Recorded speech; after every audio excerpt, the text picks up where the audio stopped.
सभी प्यारे बच्चों को सुप्रभात। कैसे हैं आप सभी? और आज मैं Rupnarayan Sharma, Resonance PCCP division, senior Hindi faculty, और आज आपके लिए नए टॉपिक के साथ क्लास 8th हिंदी। और टॉपिक आज हमने लिया है एक बहुत ही शानदार जानदार कविता आपके वसंत भाग 3 की, जिसका अध्याय 3 है दीवानों की हस्ती। प्यारे बच्चों, सबसे पहले तो आपको ये याद होना चाहिए कि किसने लिखा है। भगवती चरण वर्मा जी ने लिखी है ये कविता। और आपको ये भी याद होना चाहिए कि दीवाने कौन है। दीवाने वो लोग होते हैं जिनको इस दुनियादारी से कोई लेना देना नहीं होता। वह स्वतंत्र रह करके अपने जीवन को जीते हैं। मोह, माया, ईर्ष्या, राग, द्वेष, इन सब से दूर रहते हैं वो। क्या उनका भी यहाँ इस संसार में कोई अस्तित्व है? हस्ती का मतलब होता है अस्तित्व, पहचान। क्या इस संसार में रह करके वो अपनी पहचान पाते हैं? तो ये हम कविता के माध्यम से पढ़ते हैं। देखिए, हम दीवानों की क्या हस्ती, है आज यहाँ कल वहाँ चले, मस्ती का आलम साथ चला, हम धूल उड़ाते जहाँ चले, आहे बनकर उल्लास अभी, आंसू बनकर बहे चले अभी, सब कहते ही रह गए, अरे तुम कैसे आए कहाँ चले। कविता बहुत अच्छी है। क्या कहना चाहते हैं कि हम दीवानों की क्या हस्ती, हम दीवाने लोग हैं, हमें सांसारिक दुनियादारी से कोई लेना देना नहीं है। हम स्वतंत्र रह करके मस्त मौला जीवन जीते हैं, फक्कड़ जीवन को जीते हैं, और जीवन में कभी भी रुकते नहीं है। क्या हमारी भी कोई पहचान है? आज यहाँ कल वहाँ चले, अरे हम तो आज यहाँ पर है, पता नहीं कल कहाँ होंगे। यानी इसका मतलब क्या है कि निरंतर चलते ही जाना है, और यही हमारा जीवन है। समय की घड़ी की सुइयों के साथ निरंतर गतिशीलता हमारे जीवन का एक हिस्सा बन चुकी है। मस्ती का आलम साथ चला, लेकिन ये जरूर है कि जहां भी होंगे, जहां भी जाएंगे, वहां पर मस्ती का आलम माहौल पैदा कर देंगे, मस्ती का, आनंद का, खुशियां लुटा देंगे। हम धूल उड़ाते जहां चले, अपने पैरों की धूल, जैसे कोई राहगीर जब निकल जाता है तो धूल में उसके चरणों के निशान हो जाते हैं। इसका मतलब क्या है कि हम जहां से भी निकलेंगे, एक अपने जीवन की एक निशानी छोड़ करके वहां पर जाएंगे। आगे समझ में, आहे बनकर उल्लास अभी। बच्चों, जब हम कहीं पर जाते हैं तो वहां पर एक आनंद का माहौल उत्पन्न कर देते हैं। यानी जिधर देखो उधर ही उल्लास छा जाता है, लोग बहुत प्रभावित होते हैं। लेकिन आंसू बनकर बहे चले अभी, लेकिन जब हम जाने की कहते हैं कि बस यहाँ हो गया काम, हम आगे बढ़ते हैं, तो वहां पर लोगों की आंखों में आंसू आ जाते हैं। क्यों? क्योंकि मस्त मौला फक्कड़ स्वभाव के व्यक्ति आजकल मिलते कहाँ हैं, और कब मिलेंगे, कहाँ मिलेंगे, इसका कोई पता नहीं होता है। इसलिए हम जाते हैं तो लोगों की आंखों में आंसू आने लगते हैं। सब कहते ही रह गए, अरे हम तो मुसाफिर हैं। सब लोग कहने लगे कि रे भाई, तुम कहाँ से आए, कहाँ जा रहे हो, कि तुम कैसे आए, तुम्हारा आने का उद्देश्य क्या है, रीजन क्या था यहाँ पर, और अब तुम जा कहाँ रहे हो। लेकिन कवि क्या कहना चाहते हैं कि मस्त मौला व्यक्ति का जीवन का उद्देश्य केवल प्यार लुटाना है, संसार में खुशियां बांटना है, इसके अलावा कुछ भी नहीं। ये समझ में आ गया आपको? आगे चलें तो हम इसकी व्याख्या भी देख सकते हैं बच्चों की, किस तरह से हम व्याख्या करते हैं।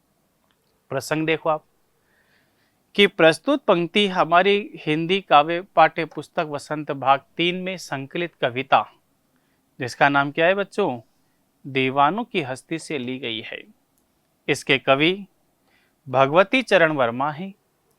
इस कविता में कवि ने मस्त मौला और फक्कड़ स्वभाव का वर्णन किया है। देखो आप, व्याख्या देखो आप, अपनी मस्ती में रहने वाले लोगों की क्या हस्ती, क्या अस्तित्व है, कभी यहाँ है तो कभी वहाँ, एक जगह तो रुकने वाले हैं नहीं, आज यहाँ है कल वहाँ चले। यानी कि जो मस्त मौला किस्म के व्यक्ति हैं वे कभी भी एक जगह नहीं ठहरते, आज यहाँ है तो कल कहीं और होंगे। यह जो मौज मस्ती का आलम है, यह साथ चला, जहाँ कभी गया वहाँ पर उन्होंने अपनी मस्ती से और अपनी प्रसन्नता से और सबको खुशियाँ बांटी। कवि कहते हैं कि हम अपनी मस्त मौला आदत के अनुसार जहाँ भी गए प्रसन्नता से धूल उड़ाते चले, मौज मस्ती मजाक करते चले। हम दीवानों की हस्ती कुछ ऐसी ही होती है कि हम जहाँ भी जाते हैं अपने ढंग से जीते हैं और अपने ढंग से ही चलते चलते हैं, पर हम किसी का कोई असर नहीं होता। कवि कहते हैं कि वे अभी अभी आए और खुशियाँ बांटी और खुशियाँ लुटाई, और अभी कुछ हुआ कि आंसू बनकर बह चले, अर्थात अभी अभी खुशियाँ कुछ थे और अभी अभी दुखी हो गए तो आंसू भी बहने लगे। कवि मस्त मौला किस्म के हैं, अपने मन मर्जी का मालिक है, कहीं पर भी जाता है तो कहीं पर के लिए चल पड़ते हैं, और जहाँ भी पहुँचते हैं खुशियाँ लुटाते हैं, और वहाँ से आगे निकलते हैं तो लोग कहते हैं कि अरे तुम कैसे आए और कहाँ चले। बच्चों दूसरा देखो आप, इसको गायन भी गे पद में भी ले सकते हैं कि किस ओर चले यह मत पूछो, चलना है बस इसलिए चले, जग को उसका कुछ लिए चले, जग को अपना कुछ दिए चले। दो बात कही दो बात सुनी, कुछ हंसे और फिर कुछ रोहे, चख कर सुख दुख के घूंटों को हम एक भाव से पिए चले। क्या कहना चाहते हैं, किस ओर चले। फक्कड़ स्वभाव वाले मस्त मौला व्यक्ति, उनकी कोई मंजिल नहीं होती है, जिधर उनके कदम लेकर के जाते हैं वो उधर ही हो जाते हैं। उनका कोई उद्देश्य नहीं है, उनकी कोई मंजिल नहीं है। अरे हम किधर जाना है इसके बाद ये तुम मत पूछो, उद्देश्य क्या है, चलना है बस, क्योंकि जब तक जीवन है तब तक चलते ही जाना है, गति करनी है जीवन की। बस इसी उद्देश्य के साथ हम आगे बढ़ते जा रहे हैं। जग से उसका कुछ लिए चले। जग से प्यारे बच्चों क्या लिया, देखो आप, जग के जीवन के अनुभव लिए। क्या लिए, जीवन के अनुभव लिए, जग से, संसार से, कि संसार के लोग जीते कैसे हैं, एक्सपीरियंस लिया, और इनके जीने में और हमारे जीने में क्या अंतर है ये भी अनुभव किया। तो देखो, जग से उसका कुछ लिए चले, क्या लिया, जीवन अनुभव, जग को अपना कुछ दिए चले, और हमने इस संसार को अपने जीवन के ढंग बताए कि हम इस तरह से जीवन को जीते हैं। कि दो बात कही दो बात सुनी, इसका मतलब क्या है कि हमने अपने मन की अनुभूतियों को संसार के सामने रखा बातों के माध्यम से, व्यवहारिकता में, और संसार के लोगों ने भी उनके जीवन की जो बातें हैं वो हमें सुनाई। यानी बातें सुनी भी सही, सुनाई भी सही, कही भी सही। उन्होंने भी कहा, कुछ हंसे और फिर कुछ रोए। संसार से मिला क्या? सुख दुख। बहुत सी बार खूब हंसे, तो संसार के लोगों ने बहुत सी बार हमें खूब रुलाया। हाँ, चख कर सुख दुख के घूंटों को। बच्चों, ये जीवन का शाश्वत सत्य है। एक हम कहें बिल्कुल सच है, ये कठोर सत्य है कि सुख भी जीवन में आता है, दुख भी आता है। जितना सुख व्यक्ति को मिलता है उतना दुख उसको भोगना पड़ता है। अब कवि का यहाँ पर मंतव्य क्या है कि हम एक भाव से पिए चले। एक भाव से पीने का मतलब कि जीवन में सुख और दुख दोनों ही साथ चलेंगे। जिस तरह सुख को भोगा है उसी तरह दुख को भी भोगना पड़ेगा। तो इसको एक समान समझ करके हमने जीवन को जिया है। बात समझ में आ गई आपको? प्रसंग देखो आप इसका। प्रस्तुत पंक्ति हमारी हिंदी की पाठ्य पुस्तक वसंत भाग 3 में संकलित कविता दीवानों की हस्ती से ली गई है। इसके कवि भगवती चरण वर्मा हैं। इस काव्यांश में कवि संसार से दूर अपनी अलग राह पर चलने की बात कह रहा है। आगे चले, व्याख्या देखो आप इसकी। कवि कहता है कि यह मत पूछो कि मैं कहाँ जा रहा हूँ, मेरी मंजिल क्या है, क्योंकि इसके बारे में तो मुझे भी पता नहीं है। स्वयं को भी नहीं पता। जैसे कि मैं मस्त मौला हूँ, एक जगह ठहरता नहीं हूँ, चलता ही रहता हूँ, इसलिए बस आगे चलते ही रहना है। इस दुनिया से कुछ ज्ञान उन्होंने प्राप्त किया है, कुछ सीख लिया है, उनको लेकर वह आगे बढ़ चले हैं। जो भी उनके पास था वे इस दुनिया के साथ बांटते हुए आगे चल पड़े हैं। कवि जहाँ कहीं भी पहुँचता है वहाँ लोग खुशी से मिलते हैं, उनसे बातचीत करते हैं, अपने सुख दुख को बांटा और अपने मन की बात कही। जब सुख के भाव जगे तो उनके साथ मिलकर के हंसे, और जब उनको दुख का अनुभव हुआ तो उनके साथ अपना दुख भी बांटा, और उनको भी सुख दुख दोनों ही एक समान भाव से नजर आए। प्यारे बच्चों, ये समझ में आया दूसरा पैराग्राफ। अब तीसरा पैराग्राफ चलें कि हम भिख मंगों की दुनिया में स्वच्छंद लुटा कर प्यार चले। हम एक निशानी सी ओर पर लिए असफलता का भार चले। अब अपना और पराया क्या, आबाद रहे रुकने वाले। हम स्वयं बंधे थे और स्वयं हम अपने बंधन तोड़ चले। क्या कह दिया कि हम भिख मंगों की दुनिया में। प्यारे बच्चों, सबसे पहले तो आपको ये याद होना चाहिए कि कवि ने भिख मंगा किसको कहा है। जो भीख मांग कर के खाते हैं उनकी आदत होती है लेने की।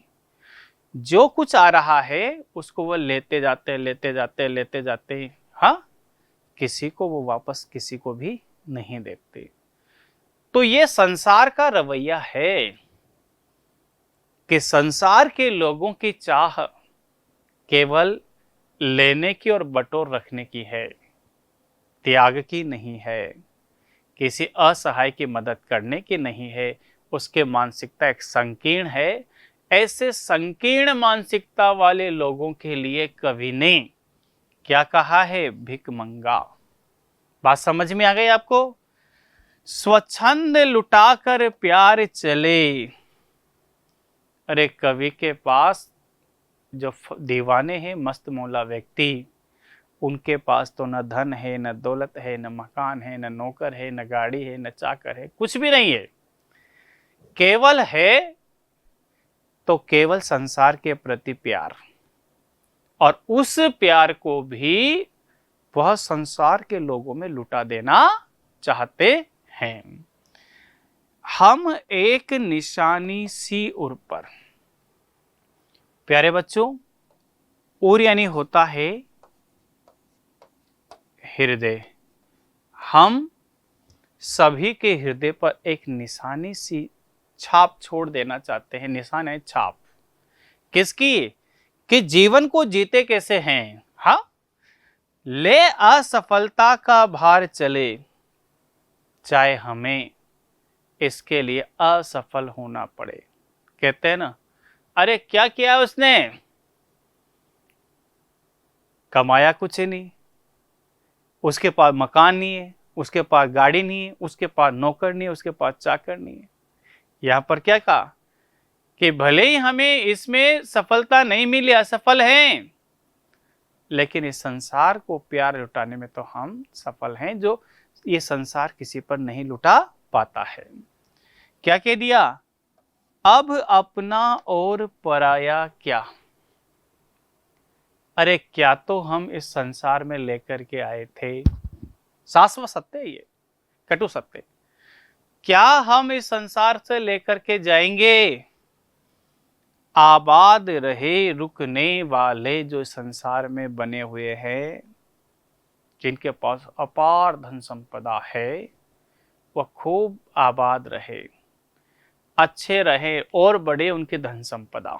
हाँ, हम स्वयं बंधे थे और स्वयं हम जिन सामाजिक बंधनों में, सामाजिक चुनौतियों में जकड़े हुए थे, हमने तो है मित्रों उन बंधनों को तोड़ डाला है।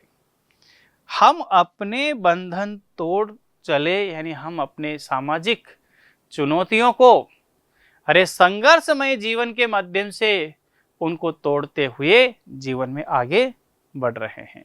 प्यारे बच्चों, कविता समझ में आई होगी, ऐसा मुझे पूरा पूरा विश्वास है। किसने लिखी है?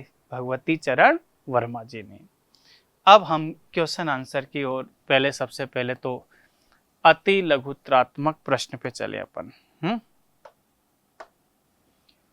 क्वेश्चन नंबर पहला देखो आप, रिक्त स्थानों की पूर्ति करें। एक, ये कविता इतनी अच्छी है, इतनी अच्छी है कि कक्षा में, जैसे रेजोनेंस में बच्चे बहुत सारे 8th क्लास के पढ़ते हैं, उनको ये कविता कंठस्थ है। कोई बच्चा मम्मी को सुना देता है, कभी कहीं मंच सजता है तो उस बच्चे उस पर सुना देते हैं। बहुत अच्छी कविता है और आपको भी याद होना जरूरी है। तो सबसे पहले रिक्त स्थान की पूर्ति करें। पहला देखो आप, आहे बनकर, तो यहां पर लिखेंगे उल्लास, अभी, ये उल्लास पहला वाला। चख कर, सुख दुख के घूंटों को, बनेगा नहीं बनेगा, सुख दुख के घूंटों को। हम एक निशानी, निशानी सी उर पर, बिल्कुल। हम अपने बंधन तोड़ चले, मस्ती का आलम। तो इस तरह से ये रिक्त स्थान हमने भरे। प्रश्न नंबर 2 देखो आप, जीवन के मस्त मुसाफिरों के आने और जाने का क्या प्रभाव पड़ता है। जीवन के मस्त मुसाफिर जब आते हैं तो चारों तरफ प्रसन्नता का माहौल बन जाता है, लेकिन वो जब जाने लगते हैं तो लोग दुखी होते हैं। क्वेश्चन नंबर 3 देखो आप, अपने बाद की पीढ़ी के लिए मस्त लोग क्या कामना करते हैं। अपने बाद की पीढ़ी के लिए मस्त लोग ये कामना करते हैं कि सभी वसुदेव कुटुंबकम की भावना के साथ रहे, भाईचारा रहे, प्रेम से रहे, समाज से राग द्वेष ईर्ष्या का भाव दूर हो। आगे चले बच्चों, क्वेश्चन नंबर 4, कविता में दीवानों की हस्ती में दीवाने कौन हैं? दीवाने मस्त मौला और फक्कड़ स्वभाव के वे लोग जिनको इस संसार से कोई मतलब नहीं है, जिनको यशो आराम की जिंदगी पसंद नहीं है, वह जीवन की गति को ही अपना जीवन समझ करके चलते हैं। क्वेश्चन नंबर 5 देखो आप। बेफिक्री लोग अभावग्रस्त लोगों के दुख लेकर उन्हें क्या देना चाहते हैं? उन्हें खुशियां बांटना चाहते हैं। क्यों? क्योंकि वो चाहते हैं कि अभाव में भी प्रसन्नता से जीवन जिया जा सकता है, क्योंकि उनके पास अपार प्रेम होता है। उस प्रेम को लौटाते हुए वह आगे बढ़ सकते हैं। आगे है क्वेश्चन नंबर 6। एक भाव में रह करके सुख दुख के घूंट पीने का कवि क्या कहना चाहते हैं? कवि कहना ये चाहते हैं कि जिस तरह दिन के बाद रात का आना निश्चित है, सुबह के बाद शाम का आना निश्चित है, उसी तरह से जीवन में सुख के बाद दुख का आना निश्चित है। यह एक दूसरे के पूरक हैं। तो व्यक्ति को सुख और दुख झेलते हुए ही जीवन आगे बढ़ाना चाहिए। आगे है, कवि ने किस असफलता के भार, कौन सी? सामाजिक चुनौतियां, संघर्षमय जीवन, जीवन में खूब संघर्ष किया, सामाजिक चुनौतियों को झेला, लोगों ने पता नहीं तरह तरह के जाने कितने व्यंग्य किए, उसके बावजूद भी कवि अपने जीवन में जितना प्रेम उसके अंदर भरा हुआ है उसको लुटा देना चाहते हैं। आगे है बच्चों, वस्तुनिष्ठ प्रश्न पे चले अपन। कवि ने दीवानों शब्द किसके लिए प्रयुक्त किया? प्रेमी जनों के लिए। बिल्कुल हो जाएगा। आगे चले, प्रश्न नंबर 2। हम दीवानों की क्या हस्ती? बच्चों, हस्ती अस्तित्व के लिए आता है। किसके लिए आता है? अस्तित्व के लिए। 3। इस कविता के कवि कौन हैं? भगवती चरण वर्मा जी। Question number 4। कवि ने असफलता का भार किसको कहा है? बच्चों, सामाजिक चुनौतियों संघर्षमय जीवन को कहा है, तो डी ऑप्शन इसमें हो जाएगा। 5। कवि ने संसार में क्या लिया क्या दिया? जीवन के अनुभव। अभी आपके सामने मैंने बताया था। आगे चलें अपन। अब एनसीईआरटी के क्वेश्चन भी हैं। Question number 1। कवि ने अपने आने को उल्लास और जाने को आंसू बन करके बह जाना क्यों कहा है? बच्चों, जब घर में किसी का जन्म होता है तो चारों तरफ प्रसन्नता ही प्रसन्नता होती है, लेकिन जब कोई यहाँ से विदा होता है तो गमगीन माहौल होता है। इसका मतलब ये है कि शरीर नश्वर है, एक न एक दिन जिसका जन्म हुआ है उसका नष्ट होना निश्चित है। इसलिए जब तक भी रहो सुखी जीवन रखो और प्रेम के साथ हिल मिल करके रहो। दूसरा है कि भिख मंगों की दुनिया में बेरोक प्यार लुटाने वाले कवि ऐसा क्यों कहता है कि वह अपने हृदय में असफलता? ऐसा इसलिए कहता है कि प्यार उसके अंदर जो भरा हुआ है, क्या ये संसार के लोग उस प्रेम को अपनाना चाहेंगे? क्या उसको अपना करके संसार से प्रेम करेंगे? क्या मस्त मौला जीवन जी करके और इस अपने जीवन को पार कर पाएंगे? तो ऐसा उन्होंने इसलिए कहा है। Question number 3। कविता में ऐसी कौन सी बातें जो आपको सबसे अच्छी लगी? भाई मेरे को तो देखो सबके अलग अलग विचार है, भीख मंगे वाली बात अच्छी लगी। क्यों? क्योंकि सभी के अंदर लेने का भाव तो है, बटोरने का भाव है कि मैं ये भी खा लूँ, ये ज़मीन भी ले लूँ, मकान भी ले लूँ, ये सब कुछ ले लूँ, लेकिन व्यक्तियों में देने का भाव नहीं है। इसलिए कवि ने ऐसी बात कही है। बच्चों, आज हमने कविता को पढ़ा और उसकी व्याख्या भी पढ़ी, उसका भावार्थ समझा, कविता किस तरह से गायन पढ़ी जाती है, सुनाई जाती है, वो भी आपको सिखाया। हमने डीपीपी के जितने भी सेलेक्टेड क्वेश्चन जो एग्जाम में पूछे जाते हैं उनके बारे में चर्चा की। इसके बाद ऑब्जेक्टिव टाइप, सब्जेक्टिव टाइप और एनसीईआरटी के कुछ प्रश्न हमने आपके सामने प्रस्तुत किए। तो आपको कैसा लगा? तो तुरंत जब भी आप इसको पूरा पढ़ें, सुने, तो उसकी प्रतिक्रिया आप अवश्य दें। आपको बहुत बहुत धन्यवाद। धन्यवाद बच्चों।